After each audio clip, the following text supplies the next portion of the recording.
মায়ের হাতে একটা ফোন দিয়ে ছেলে চলে যাচ্ছে শহরে চাকরি করার জন্য। মা পেছন থেকে ডেকে বলে, বাবা তুই কবে আসবি?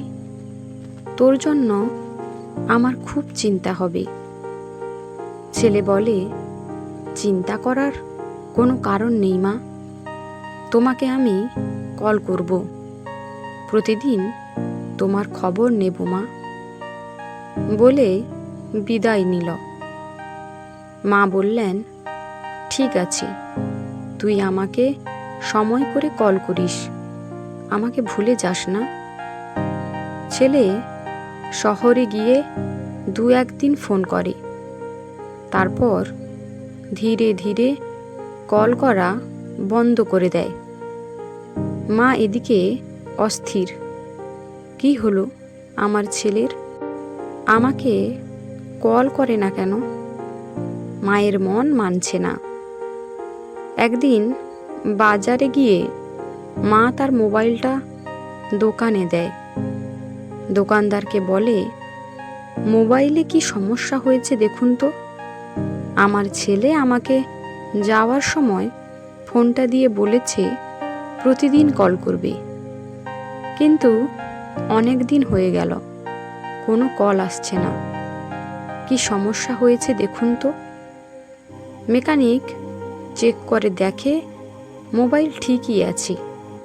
তার নিজের ফোন দিয়ে কল করলে কল আসে ঠিকই, কিন্তু ছেলে যে কল করে না এটা ঠিক দোকানদার বুঝতে পেরেছে। বৃদ্ধ মায়ের দিকে তাকিয়ে দোকানদার নার্ভাস হয়ে যান। বলেন, আপনার ফোনটা ঠিক আছে, কোনো সমস্যা নেই। মা আবার বলল, না না, আপনি ভালো করে দেখুন। দোকানদার বলল, আমি ভালো করে দেখেছি, আপনার ছেলে কল করে না, এটাই সত্যি। মা তখন মন খারাপ করে চলে যায়। মায়ের মন মানে না, চিন্তা করে যে আমার ছেলে আমাকে কল করে না কেন। চোখ দিয়ে মায়ের চোখে জল চলে আসে। দুঃখ কষ্ট নিয়ে বাড়ি ফেরেন। হাজারো ছেলে আছে যারা শহরে এসে মায়ের কথা আর মনে রাখে না, আর এদিকে বিনা স্বার্থে মা ছেলেকে ভালোবেসে যায়। অথচ মায়েদের আমাদের প্রতি কোনোদিন ভালোবাসা কমতি হয় না, আর আমরা সেগুলো বোঝার চেষ্টা করি না।